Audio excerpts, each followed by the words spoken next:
Varicose వ్యాధితో బాధపడుతున్నారంట. తక్కువ ఖర్చుతో ట్రీట్మెంట్ కావాలి అనుకుంటే ఇవీస్ హాస్పిటల్ని సంప్రదించండి. నమస్తే రమగారు. నమస్తే జయ. రమగారు, పెళ్లి చూపులు, అమ్మాయి కానీ అబ్బాయి కానీ పెళ్లి చూపులకి వెళ్ళే ముందు ఇరు కుటుంబాలు అసలు ఏం చూసుకోవాలండి? అంటే పెళ్లి సంబంధాలు చూసేటప్పుడు ఏం చూడాలంటావు? సంబంధం అయిపోయి అంతా ఓకే అయినాకే కదా పెళ్లి చూపులకి వెళ్తారు. అలా అంటే ఇదివరకు రోజులు మారినాయి కదా, అసలు ఈ జనరేషన్కి మనం ఎట్లా మాట్లాడుకోవాలో కూడా తెలియని పరిస్థితి కదండి. చూపులకేముంది, చూపులు అని ఏదో మాట చెప్తారు.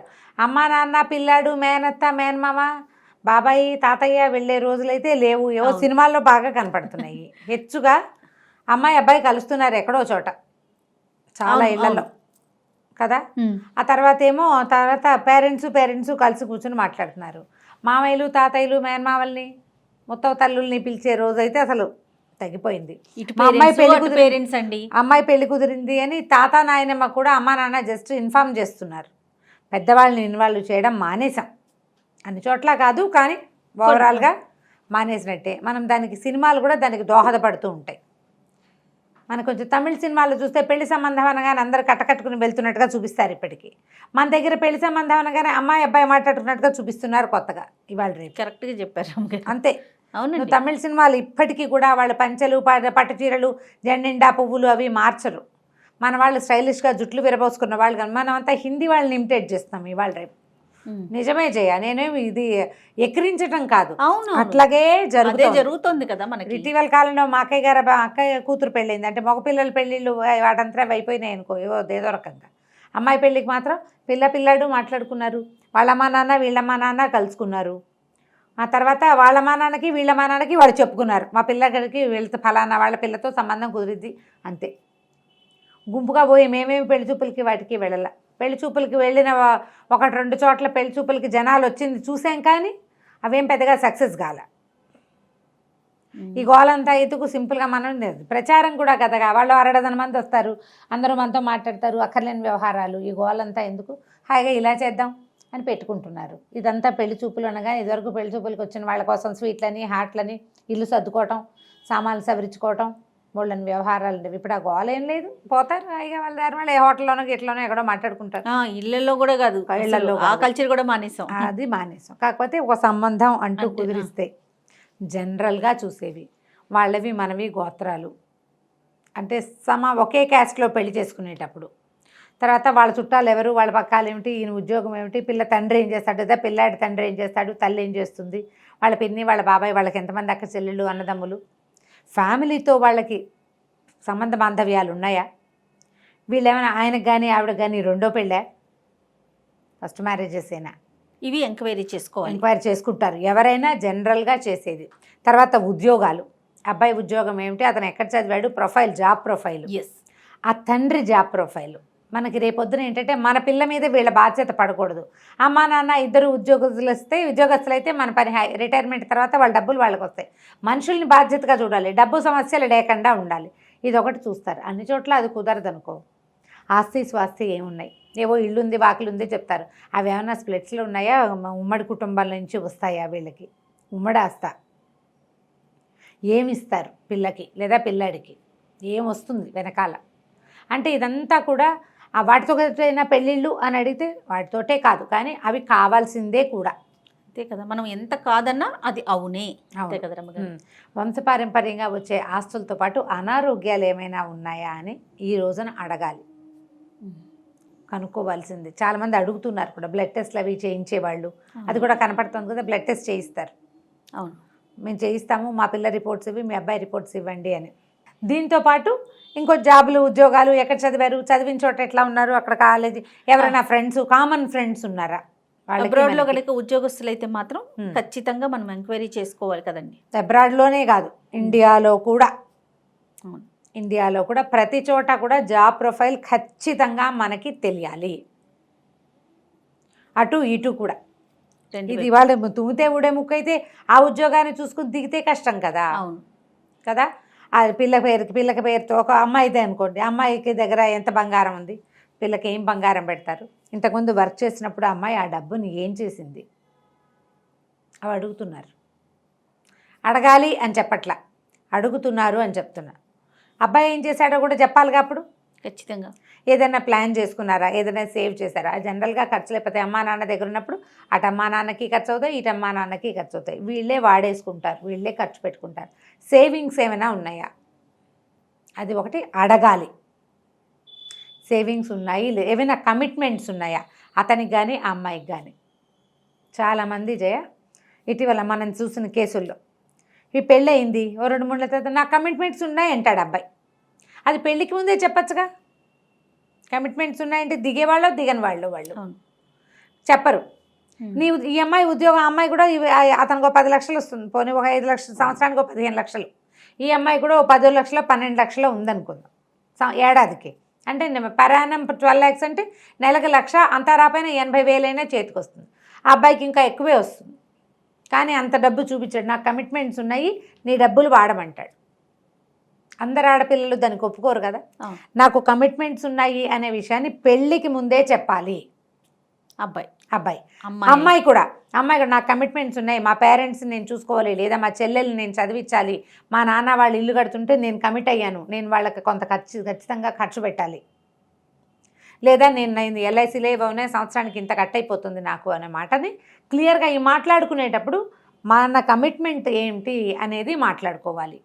ఇవన్నీ ఒడంబడ్డాకే పెళ్లి చూపులు, పెద్దవాళ్ళు నలుగురు కూర్చునేది.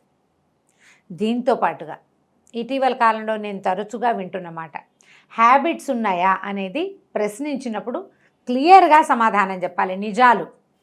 ఇష్టమైతేనే చేసుకుంటారు, లేకపోతే మానేస్తారు. ఈ ఒక్క కారణంతో ఎందుకు మానేయాలి అని మీ హ్యాబిట్స్ని దాచిపెట్టి పెళ్లి చేసుకుంటే చాలా తలకాయ నొప్పి. నేను 2 కేసులు చెప్తా, చాలా రోజుల క్రితం ఇటీవల కాలంలో విన్న కేసులు కావు. వీళ్ళు ఇద్దరు వెజిటేరియన్ ఫ్యామిలీస్. అడిగేందుకు ఏమీ లేదు, ఏదో మాట వరుసకి ఏమీ లేదు మేము ఇద్దరం వెజిటేరియన్స్ అనే చెప్పుకున్నారు. వాళ్ళిద్దరూ ఒకళ్ళనొకళ్ళు అడగల, ఫ్యామిలీ వాళ్ళు చెప్పుకున్నారు. తీరా ఆ అమ్మాయి భయంకర చికెన్ ఫ్యాన్, ప్రతి వారము KFCలో తింటుందట పాప. దానికి అట్రాక్ట్ అయిపోతుంది ఫుడ్కి. తర్వాత వర్క్ చేసే చోట బెంగాలీలు ఫ్రెండ్స్ ఉన్నారు. ఫిష్ కూడా అలవాటు ఉంది ఆ అమ్మాయికి, కానీ fond of chicken. What ever it, non veg అలవాటు ఉంది అంతే. అది చికెనా ఫిషా పక్కన. నేనేమన్నా ఇంట్లో చేస్తానన్నానా అంటుంది అమ్మాయి. బాగుంది లాజిక్. నేనే ఇంట్లో చేస్తాను అనలేదు కదా, నా దారి నేను తినేస్తాను. ఇద్దరు బయటకు వెళ్ళినప్పుడు ఆ అమ్మాయి చికెన్ లాలీపాప్ వైపే ఆ అమ్మాయి దృష్టి ఉంటుంది. బయటకు వెళ్ళినప్పుడే కదా తినాలి, నేను నిన్ను తినమన్నానా అంటుంది. ఓకే. అతను ఇలా నాన్ వెజ్ తినే ప్రాక్టీస్ ఉండే పిల్లకి పుట్టే పిల్లలకి ఆటోమేటిక్గా ఫాండ్ ఆఫ్ నాన్ వెజ్ అవుతారేమోనని భయంట అబ్బాయికి. బాగుంది కదా, నన్ను క్షమించండి అమ్మా ఈ విషయం బయటికి చెప్తున్నందుకు. ఇక చెప్పాల్సిందే వచ్చిందనమాట సమస్య. ఇదొకటి. అక్కడి నుంచి అబ్బాయిలు. రమ్మగారు మీరేం చెప్పారండి? నేనేం చెప్పలేదమ్మా. అదేంటి రమ్మగారు? వీళ్ళు నన్ను కేసు కాదు, ఇది వీళ్ళు ఫ్రెండ్స్. ఓకే, మరి ఇప్పుడు ఈ సమస్యకి సొల్యూషన్ ఏంటి చెప్పండి ముందు. దీని మీద డివోర్స్ తీసుకోండి అని చెప్పలేం కదా అజయ. అయ్యో అక్కడ ఆలోచిస్తామా? అంతగా కాదు, అమ్మాయి కొంచెం తగ్గించుకో, అతను ఉన్నప్పుడు చేయబోక. కాదండి రేపు శుక్రవారం, రేపు ఇంట్లో పూజ ఉంది, ముందు రోజు రాత్రి తినేస్తే ఎలాగా? ఉపవాసం, నేను టిఫిన్ తింటా, ఓన్లీ స్నాక్గా చికెన్ తింటానంటుందా? చాలా బాగుంది. ఉంటారు. అవునవును, చెప్పలేకపోతాం. ఇది ఇప్పుడు చూడు, అమ్మాయిది అయితే మనకి నవ్వొస్తుంది, అది అబ్బాయిది అయితే సీరియస్గా తీసుకుంటాం రమ్మగారు. మనం ఇంత నవ్వుకుంటూ మాట్లాడుకోలేము, అంత మోసం చేశాడు అనుకుంటాం అనిపిస్తుంది. అదే కాదు జయ, ఎందుకో తెలుసా, చిన్న తేడా చెప్తా ఇక్కడ. ఎంత కాదన్నా అబ్బాయిలిద్దరూ మనం ఆడామగ ఆకాశంలో సగం సగం అనే డైలాగులు మాట్లాడుకున్నప్పటికీ ఆ మగవాళ్ళకి అలవాటు ఉంటే పెళ్ళాలతో చేయించాలని చూస్తారు, ట్రై చేస్తారు కదా. అవును, ఒప్పుకుంటావు నువ్వు 100% అండి. ఎందుకంటే మన సర్కిల్స్లోనే నాన్ వెజ్ అమ్మాయిల్ని పెళ్లి చేసుకున్న అబ్బాయిలు, వెజిటేరియన్ అబ్బాయిలు చాలామంది కనపడతారు. వీళ్ళు సహించి ఊరుకుంటారు, కానీ ఇంట్లో వండరు. ఎక్కడికైనా బయటకు వెళ్ళినప్పుడు పాపం చిన్నప్పటి నుంచి అలవాటు ఉంది, రుచి కదా తిని అని వదిలేస్తారు ప్రేమగా. అదే నాన్ వెజిటేరియన్ అబ్బాయిలు, వెజిటేరియన్ అమ్మాయిలు అయితే వండేవాళ్ళు కనపడుతున్నారు మనకి చాలామంది ఇళ్లలో కూడా. అంటే వెజిటేరియన్స్ కాదు, ఆడవాళ్ళు నేను తినండి, నేను ఎప్పుడో మానేశాను, మా ఆయన పిల్లలు తింటారు, నేను ఇంట్లో వంట చేస్తాను, వండుతారు. మనకు తెలీదా అలాంటి వాళ్ళు? మన సర్కిల్స్లోనే ఉంటారు కదా. అవును, ఆవిడ తినరు కానీ చేస్తారు. పండగల్లో, పబ్బాల్లో, పూజలప్పుడు కూడా కావాలంటే వండి అక్కడ పెడతారు, తినకడ్డా ఉంటారు. వాళ్ళంతా వాళ్ళు స్వచ్ఛందంగా మానుకున్నవాళ్ళు. ఇదొక సమస్య. ఇది ముందుగానే డిస్కస్ ఒకటి చేసుకోవాలి. మాట్లాడుకోండి. రెండోది హ్యాబిట్స్, డ్రింకింగ్, స్మోకింగ్ లాంటివి, ఇతరత్ర గ్యాంబ్లింగ్ లాంటి సరదాలు ఉన్నాయి మీకు, బెట్టింగ్ సరదాలు, ఇవన్నీ వ్యసనాలే కదా, సరదా కాదు అది, అది వ్యసనాలే. వ్యసనాలు. ఈ వ్యసనాలు ఉన్నాయా అని వాళ్ళు ఆడపిల్లలు అడిగినప్పుడు కొంతమందికి మగవాళ్ళు డ్రింక్ చేసిన అది పెద్ద లిస్ట్ బాధాడుగా ఉంటున్నారు. ఈ సినిమాలు చూసి కదా నీదేం బ్రాండు అని సినిమా హీరోయిన్లతో అడిగిస్తున్నారు. వాడు క్యూట్గా చాక్లెట్ బాయ్ లాగా ఉంటాడు, వాడి బ్రాండ్ ఏదో ఈ స్వీట్ బేబీకి కావాలి, అంతే కదా. మా నాన్నది ఇది ఒకటే బ్రాండు. ఇలాంటి పిచ్చివాగులతో కదా ఈ తాగటం అనేది ఒక సహజమైన అలవాటుగా చేసేసాం మనం. ఇది ఒక పిచ్చివాగుడు, సోషల్ కల్చర్ లాగా అయిపోయింది, నా బోధ కల్చర్. ఆ తాగుడు ఎక్కువయ్యి వాళ్ళు ఏం చేస్తున్నారో వాళ్ళకే తెలియకుండా, ఒళ్ళుపై తెలియకుండా, కొన్ని చోట్ల తాగుడు ఎక్కువై తల్లి చెల్లి తేడాలు తెలియటల్లా సొంత పిల్లల్ని కూడా పాడు చేసేస్తారు, చంపేస్తున్నారు వెధవ తాగుడు. ఇది చాలా సహజమైన క్రియగా సినిమాలు చూపించి నేను ఒకళ్ళని అంటల్లా, అందరూ అంతే. అవును. ఇప్పుడు అభ్యంతరం లేని అమ్మాయిలు ఉంటారు, అభ్యంతరం ఉండే అమ్మాయిలు ఉంటారు. నీ దగ్గర ఉన్న నిజం ఏమిటో అబ్బాయి చెప్పి తీరాలి. మా పిల్లాడికి ఏం హ్యాబిట్స్ లేవని వెనకేసుకురాకండి తల్లులు, వాడికి అలవాటు ఉంది, హ్యాబిట్స్ ఉన్నాయి అని ఓపెన్గా ఒప్పుకోండి. దానివల్ల ఫర్దర్గా సమస్యలు లేకుండా ఉంటాయి. నంతినిష్ఠూరం కంటే ఆది నిష్ఠూరం మేలు కదా కదా. అవునండి. కాబట్టి మానేసుకుంటారు. ఓకే అనుకునే ఆడపిల్లలు పర్వాలే, మధ్యలో మనం కూడా కాస్త పుచ్చుకుందామని అనుకునేవాళ్ళు అంతే. పార్టీ అనగానే మందే కదా, మనకి పార్టీ అంటే రెండోది ఉందా జయ? అవునవును. అసలు తినడం కబుర్లు చెప్పుకోవడం అనేది పోయింది, తినడం తాగడమే ఉంది. కబుర్లు ఎందుకు కొట్లాట్లు వస్తాయి చివరికి. చిన్న పిల్లలు, జస్ట్ కాలేజీ పిల్లలు, రూపాయి సంపాదన లేని పిల్లలు కూడా, అమ్మా నాన్న ఇచ్చే డబ్బులతోటే పార్టీ చేసుకోవాల్సిన పిల్లలు కూడా మందు పార్టీలే చేసుకుంటున్నారు జయ. అసలు ఏం చేయాలో అర్థం కావట్లేదు సమాజాన్ని. వినేవి, చూసేవి, కనిపించేవి, ఎవరి దగ్గరైనా వినేవి, సినిమాల్లో చూడు, కథల్లో చూడు, నావెల్స్లో చూడు, ఎక్కడ చూడు ఇదే గోల. అవును. తాగేయటం ఏమిటో చచ్చిపోతారో దానికోసం మనకు అర్థం కాదు. అంతే, దాని మీద మాట్లాడి ఎంతసేపు మాట్లాడినా కానీ దీని మీద ఈ విషయం మాత్రం ముందుగానే ఖచ్చితంగా మీకు హ్యాబిట్స్ ఉంటే వివరంగా చెప్పాలి. వాళ్ళు ఒప్పుకుంటేనే పెళ్ళి. ఎవరు ఒప్పుకుంటారండి అంటే మానేయి, మరి ఎవరు ఒప్పుకోరు. నీకు పెళ్లి కావాలంటే మానేసుకోవాలి అంతే. కనీసం దానికి నియమం పెట్టుకుని తగలబడితే ఇంత రోజు కాదు, వారము కాదు, భార్యతో ఉన్నప్పుడు కాదు, అలాంటి నియమాలు పెద్దవాళ్ళు ఉన్నప్పుడు కాదు, ఎక్కడికైనా ట్రిప్కి వెళ్ళినప్పుడు కాదు, చెయ్యం అని అలాంటి నియమాలైనా పెట్టుకుంటే మీ బతుక్కి ఒక నియమం ఏడుస్తుంది, ఆ జీవితం సజావుగా వెళ్తుంది, మీ కంపానియన్స్ ఏడవకుండా ఉంటారు. అంతే. ఇలా ఆలోచించుకుని పెళ్లి సంబంధాలు చూసుకోవాలి. ఇంకా అప్పుడు వీళ్ళకి అమ్మాయికి కానీ అబ్బాయికి కానీ ఇతరితర స్నేహాలు కానీ ఇలాంటివి ఉంటే డిస్కస్ చేసుకోవచ్చు అంటారా పెళ్లి చూపులకి? ఇప్పుడు ఈ రోజు కల్చర్ కదా, నీకు ఎంతమంది గర్ల్ ఫ్రెండ్స్ ఉన్నారు, నువ్వు ఎంతమందితో మూవ్ అయ్యావు, మూవ్ ఇన్గా ఎవరితోటైనా ఉన్నావా, ఇవి కూడా అడిగేస్తున్నారు, మాట్లాడుకుంటున్నారు. నిజం చెప్పేవాళ్ళు చెప్తారు జయ, పెళ్ళిళ్ళు అయ్యాక పొసెసివ్గా ఉంటారు. ఈ రోజుని బట్టి ఇదొక నిజానికి ఈ స్టేట్మెంట్స్ ఇవ్వకూడదు పెద్దవాళ్ళు. నేను ఒకటి చెప్తాను, నువ్వు ఏమైనా చెయ్యి, ఎలాగైనా ఉండు, వివాహం చేసుకున్నాక పెళ్ళి అని ఒక బంధంలోకి అడుగుపెట్టాక బంధానికి కట్టుబడి ఉండే మనస్తత్వాన్ని కలిగి ఉండండి. అది ఫ్యామిలీ సేఫ్టీ కోసం ఉంటుంది, మీరు కూడా హాయిగా ఉంటారు. పెళ్ళికి ముందు రకరకాల వ్యవహారాలు ఎవరికైనా ఉంటున్నాయి. ఈ రోజున పెళ్లి చేసుకున్నాకైనా సరిగ్గా ఉండు, అది తప్పే. కానీ ఇప్పుడు పెళ్ళైన తర్వాత అస్సలు తప్పు చేయకండి, అస్సలు తప్పులు చేయొద్దు, పొరపాట్లు చేయొద్దు. ఏదైనా చేస్తే కన్ఫెస్ చేయండి, ఇది పొరపాటు ఇట్లా జరిగింది, ఇంకోసారి చేయను అని చెప్పుకోండి. బాంధవ్యాన్ని కాపాడుకోండి. మనం కష్టపడే చూసాం 100 పెళ్లి చూపులు చూసి ఓ పిల్లని పెళ్లి చేసుకుని 3వ నాటి నుంచి నువ్వు అది కొట్టుకు తెచ్చి 15వ రోజు నుంచి ఇట్లా లాయర్ దగ్గరికి వెళ్తామని ఏడాది తిరగకుండా ఆ లాయర్లను బాగు చేసి కోర్టుకి ఫీజు కట్టి మళ్ళీ కొత్త పెళ్లి చూపుల కోసం వెతుకుతావు కదా. దాని బదులు ఈ కుక్కతో ఒక వంకరగా ఉన్నదాన్ని సీదాగా చేసుకోవచ్చు కదా. వంకర బుద్ధి ఎందుకు? నువ్వు 2వసారి కూడా ఇదే చేస్తావుగా.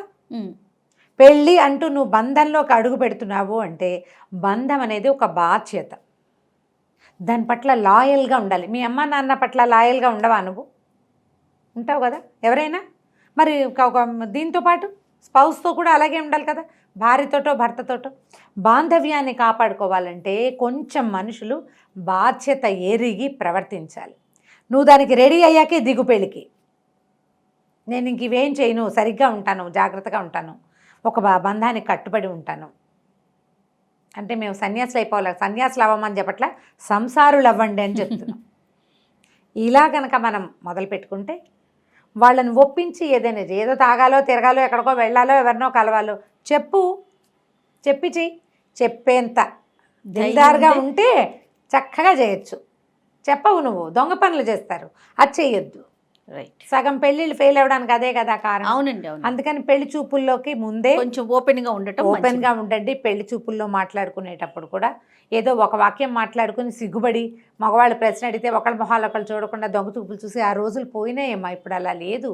ఆడమగా కలిసి చదువుకుంటున్నాం, అవునవును. ఫ్రీగా మాట్లాడుకుంటున్నాం. ఓపెన్గా ఉండండి. మీ ఓపెన్నెస్ని నచ్చిన వాళ్ళే దిగుతారు, పెళ్లి చేసుకుంటారు. ఏదో ఒకటి పెళ్ళి అయిపోవాలి ముందు ఎలా ఉన్నా సరేనని మాత్రం తొందరపడిపోకండి. దానివల్ల సమస్యలు ఎక్కువ వస్తాయి. వీటిని కొంచెం అమ్మా నాన్న కూడా ఈ దృష్టికోణంతో ఉండాలి. ఎస్, అమ్మాయి అబ్బాయితో పాటు వాళ్ళ అమ్మా నాన్న, వీళ్ళ అమ్మా నాన్న కూడా. ఇరువైపుల పెద్దలు కూడా ఓపెన్గా ఓపెన్గా ఉంటే కనుక సంబంధాలు విచ్ఛిన్నం కావు. చేసుకున్న సంబంధం చక్కగా సజావుగా ముందుకెళ్తుంది. రైట్ రామ్ గారు, నమస్తే. నమస్తే.